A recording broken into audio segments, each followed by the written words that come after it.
Unfortunately, Jamilla's family did not get the news they were hoping for this holiday season. According to an affidavit released on Saturday, this investigation went from a missing persons case to now being a homicides case. And an arrest warrant is revealing new details as to why. And Andre Dickerber is live from our newsroom to break down what we've learned now that his charges have been upgraded to murder. Family has been trying to reach Jamilla since that day, searching her last known location, but they have had no contact with her. Jamilla's phone shows no activity since December 2nd. The new 911 calls are revealing what happened before. Police say a man kidnapped. Investigators arrested her ex, 34-year-old Daniel Harmon, days after Jamilla Smith went missing, charging him with kidnapping and domestic violence. He's still in jail tonight. A woman's breathless plea echoes on a chilling 911 call. No, don't touch me, don't hurt me, please. This is the voice of Jamilla Smith, a South Carolina woman who on the 2nd of December found herself in a life-threatening situation. Person's case to a murder case. We're learning new details about what led up to those charges. It's been a little more than 3 weeks since 30-year-old Jamilla Smith's mom reported her missing. Authorities say she was last heard by a 911 operator screaming and saying her ex-boyfriend was breaking into her home. Her ex, Daniel Harmon, she claimed, had broken into her house and was now chasing her. The fear in Smith's voice painted a vivid picture of her peril. Each gasping breath, every desperate word echoed her terror. The distant revving of a car engine served as a haunting backdrop to her pleas for help. As the call progressed, Smith's desperate screams intensified, culminating in a chilling climax. Deputies found Daniel Harmon on December 5th at a house in North Augusta. As the call came to a harrowing end, Smith's voice was drowned out by a male voice insisting that he was taking her to the emergency room. We'll take her to the emergency room. Jamilla continues to scream, "Don't hurt me," and "You hit me." The phone call ended, but she never made it to the hospital. The following day, Smith was reported missing by her family, sending a wave of dread through the community. A chilling silence had settled where her vibrant presence once was. The police, with urgent determination, managed to locate Harmon and his vehicle, a black Dodge Charger from 2023, at a home in North Augusta, leading to a search warrant.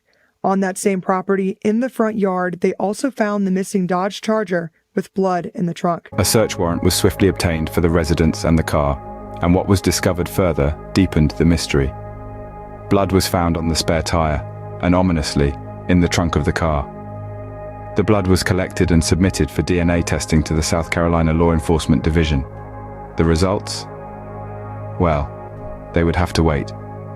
Meanwhile, investigators also obtained a search warrant for Smith's phone.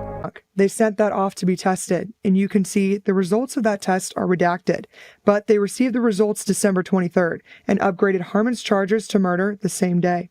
The arrest warrant also says, based on the information, investigators believe Harmon hit Jamilla with a vehicle and did not take her to the hospital. An eerie silence echoed from the device, with no activity since December 2nd, the day of her frantic call for help. With no activity on Smith's phone since December 2nd, the last known contact she made was that chilling 911 call. As the pieces began to fall into place, a grim picture emerged. The authorities, meticulously piecing together the jigsaw puzzle of Jamilla Smith's disappearance, began to suspect a horrifying truth. They believed that Daniel Harmon, instead of rushing her to the hospital as he claimed, had struck Smith with his car. She hasn't been seen since December 2nd. In Jamilla's last phone call to 911, she said her ex-boyfriend broke into her house and was chasing her down the road. On the call, Jamilla sounds like she is out of breath. A car engine is heard revving. Jamilla is screaming. The phone appears to drop, and a male is heard telling Jamilla. The Aiken County Sheriff's Office, acting on these suspicions, charged Harmon with murder. His actions, ones of treachery and violence, had turned from the realm of suspicion into the chilling reality of criminal charges. But that wasn't all. Harmon was already in police custody, held on a kidnapping charge linked to Smith's disappearance. The man who allegedly claimed to be her savior was now the prime suspect in her disappearance and presumed death. Yet, in this chilling narrative, one key piece remained elusive: Jamilla Smith's body. Despite the mounting evidence, her remains were yet to be found. The search continued, the hope of finding her never extinguished. Her family, desperate for closure, offered a $10,000 reward for information leading to her location. In this tale of fear and betrayal, the search for justice continues. For Jamilla Smith, Her voice on that chilling 911 call remains a haunting reminder of her plight. SLED is helping Aiken County with this case. If you have any information, the Sheriff's Office encourages you to reach out to them. Just a horrible, horrible scenario. Thanks for keeping on top of this, Audrey.